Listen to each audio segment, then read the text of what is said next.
Nagkaisa ang Philippine Sports Commission at pamahalaan ang lungsod ng Baguio para sa isang proyektong magbibigay ng malaking benepisyo para sa lahat ng mga Cordilleran athletes. Yan ang sentro ng balita ni teammate Paulo Salamati.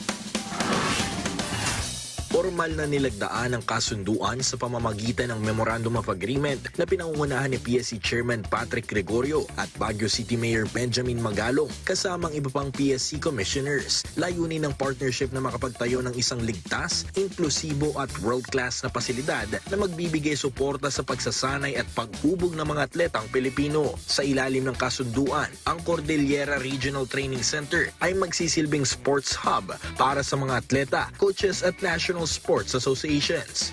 Ilang taon na bang nagcha-champion, kundi champion, runner-up ang Baguio sa lahat ng national sports games like Batang Pinoy and palarong pambansa.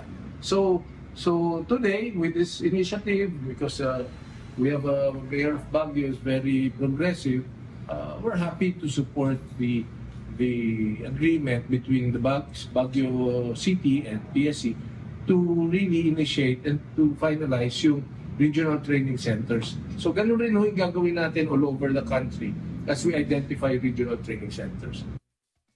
Kabilang sa mga planong pasilidad ang makabagong training areas, mga session at meeting halls, mga dormitoryo, utilities, at mas pinatibay na seguridad upang masiguro ang kanilang high-performance setup at developmental sports programs. Sentro ng proyekto ang pagpapaunlad at rehabilitasyon ng makasaysayang Baguio Athletic Bowl, isang kilalang sports landmark at kultura sa nasabing lungsod.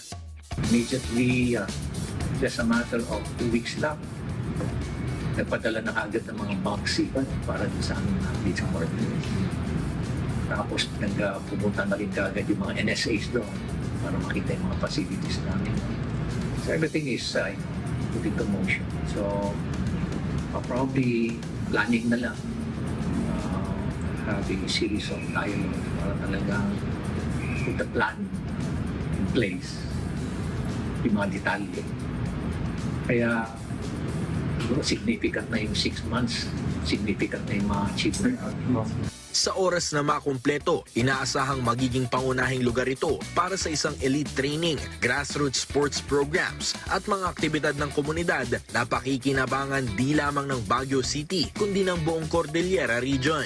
Isa sa mga pangunahing dahilan ng pagpapatupad ng proyektong ito ay ang pagsunod sa pambansang layunin na i-decentralize ang sports development at tiyaking may access sa dekalidad ng mga pasilidad ang mga atletang nasa rehiyon nang hindi na kinakailangang lumipat sa Metro Manila. Paulo Salamatin para sa Atletang Pilipino, para sa Bagong Pilipinas.